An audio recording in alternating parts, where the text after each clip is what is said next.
Una-una no, Mama Carls, ang hirap para sa isang magulang na mag-sorry sa anak.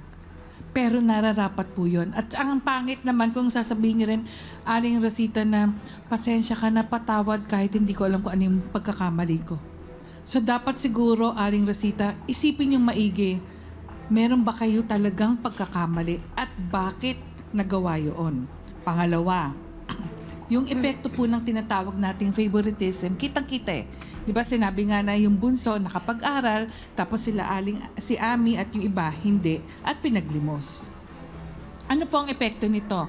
One, pwede po talaga na ang isang bata na nagkaroon ng ganitong klaseng pag-iisip na may paboritong anak, bumababa ang self-esteem. Ang self-esteem, yung pagtingin sa sarili, nawawala yung sinasabing confidence, at napansin nyo, isang sa body language na pinapakita ni Ami rito, yung palaging nakatungo.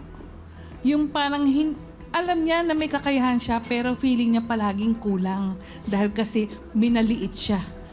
Bata pa lang siya, minamaliit na siya. So, napakahirap po noon. Pangalawa, nagkakaroon ng behavioral problem. At pag tinanim yun ng isang bata, hanggang sa paglaki niya, hindi niya makita na kung may ginagawa mang mabuti yung kanyang nanay, ang tingin niya pa rin mali. Dahil kasi nga, sasabihin niya, ganun, pinapakialaman ako. Kahit na ang sinasabi, para sa kabutihan.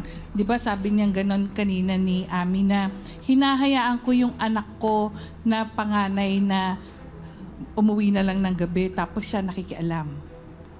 Kung may punto din si Aling Rosita na para umayos yung kanyang apo, sa tingin ni Ami, lahat ng ginagawa na lang ni Aling Rosita, puro pagkakamali at puro pakikialam. Anong unang dapat gawin dito? Matuto kayo magpatawad. Ang hirap para sa nanay at anak na hanggang sa kahuli-hulihan hindi kayo nagkakapatawaran. Dahil pagdating sa panahon na magsisisi kayo, parang bakit nagkaganito ang isang pamilya? Nasira dahil nakalimutang magmahal, nakalimutang magpatawad, nawalan ng respeto. Yun lang po.